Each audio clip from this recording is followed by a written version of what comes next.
இன்றைக்கி கடவுள் நம்மளுக்கு கொடுத்துருக்க வசனம் யாக்கோபு 5:17-18. எலியா என்பவன் நம்மை போல பாடுள்ள மனுஷனாய் இருந்தும் மழை பெய்யாதபடிக்கு கருத்தாய் ஜெபம் பண்ணினான். அப்பொழுது 3 வருஷமும் 6 மாதமும் பூமியின் மழை பெய்யவில்லை.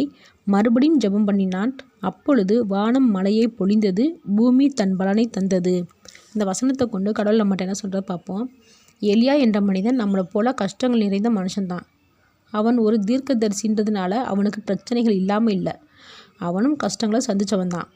ஆனால் அவனுடைய ஜெபம் தேவன் சன்னதியில் கேட்குற மாதிரி ஜெபிக்கிறான். நம்மளை போல் ரொம்ப நேரம் சொன்னதவே சொல்லிக்கிட்டு புலம்பிக்கிட்டு தேவனுக்கு புரியாதோன்னு நினச்சி விதவிதமாக சொல்லி ஜெபிச்சுக்கிட்டு தேவன்கிட்டே இது இப்படி செய்யுங்க அப்படி செய்யுங்கன்னு அதிகாரம் பண்ணிக்கிட்டு கட்டளை போட்டுக்கிட்டு ஜெபிக்கலை. கருத்தாய் ஜெபிக்கிறதுக்கு முழுமையான அர்த்தம் நம்பிக்கை. நமக்கு இந்த நம்பிக்கை இல்லாததுனால தான் இப்படி விதவிதமான முறையில் ஜெபிக்கிறோம்.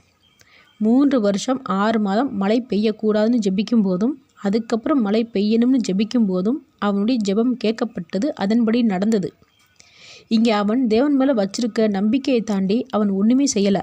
அந்த பலி செலுத்துகிறேன், இவ்வளோ காணிக்கை செலுத்துகிறேன்னு வேண்டவே இல்லை. அப்போது தேவன் நம்மக்கிட்ட எதிர்பார்க்குறது நம்பிக்கையுள்ள ஜெபம்தான். தேவன் நம்மளுடைய பொருத்தனைக்காக நம்மளுடைய வேண்டுதலை நிறைவேற்றுறவர் இல்லை. அவர் மேலே வச்சிருக்கிற நம்பிக்கைக்காக வேண்டுதலை நிறைவேற்றுறவர். ஆமேன்.